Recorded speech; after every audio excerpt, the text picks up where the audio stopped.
কার্টুনে চরিত্র এঁকে ইন্ডিয়া বুক অফ রেকর্ডসে জায়গা করে নিলেও বিশেষ চাহিদা সম্পন্ন সোহম। খালি চোখে দেখলে বোঝার উপায় নেই, কিন্তু কাকদ্বীপের পূর্ব বাজারে বাসিন্দা সোহম বেরা মানসিকভাবে 60% বিশেষ চাহিদা সম্পন্ন এক যুবক।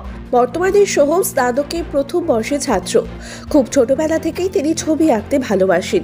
এছাড়াও টিভিতে কার্টুন দেখতেও তিনি খুব পছন্দ করেন, আর সেই কার্টুনের চরিত্র তিনি রং তুলির মাধ্যমে খাতাতে ফুটিয়ে তোলেন।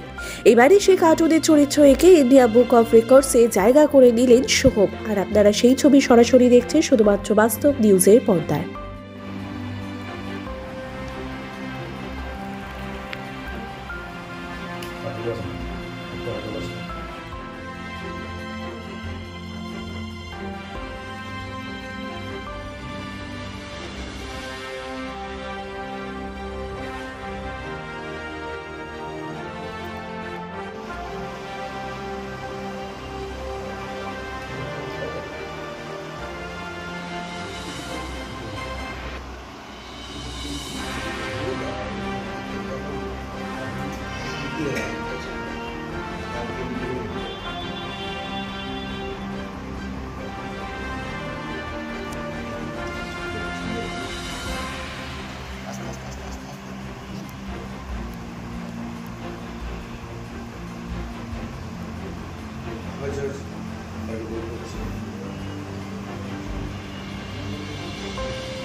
অন্তর্ভুক্ত কানার মুসলিম রাষ্ট্র হল অর্ধশক্ত বা বহু শক্ত জনসমষ্টির নিম্নতম একটি থেকে সম্পূর্ণ বা প্রায় সম্পূর্ণ মুক্ত এবং যার যে শাসন ব্যবস্থা বা সরকারের প্রতি সেই দেশের অধিকাংশ জনগণের স্বাভাবিক অনুগত হয়েছে। রাষ্ট্র এখানে একজন ছাত্র বা ছাত্রী হিসাবে সব থেকে বড় কথা সেটা হচ্ছে সোহম অনেক ছোট থেকে আমার কাছে কাজ করছে।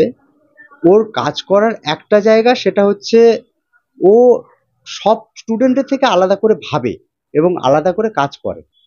তো আমি ওটা দেখার পর আমারও মনে হয়েছিল যে ওর একটা সম্মানের জায়গা দরকার। ও আমার সঙ্গে আরও এক জায়গায় গেছিল, সেটা হচ্ছে বঙ্গশ্রেষ্ঠ সম্মান, সেটাও এবছর পেয়েছে 2024 সালে। তারপরেই আমরা ইন্ডিয়া বুক অফ রেকর্ডের জন্য অ্যাপ্লিকেশন করি।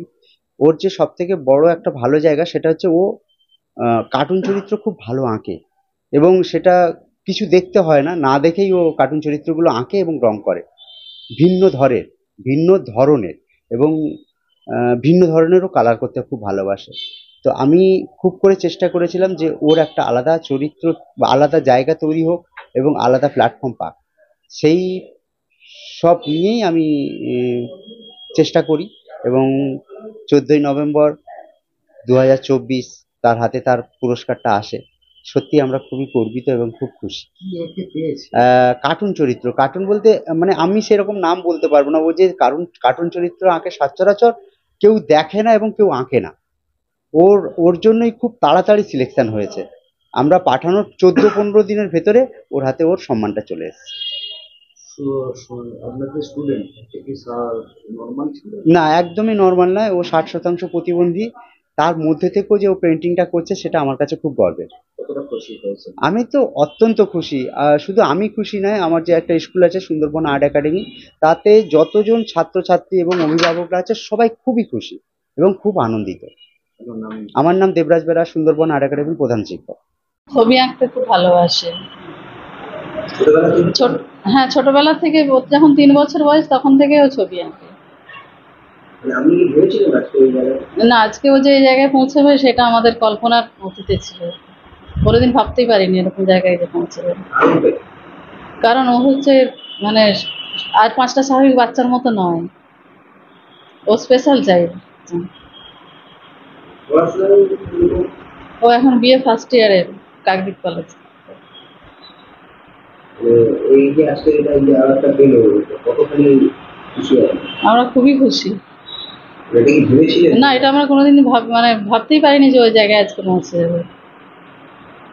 আপনার নাম? আমার নাম পাপড়ি বেরা।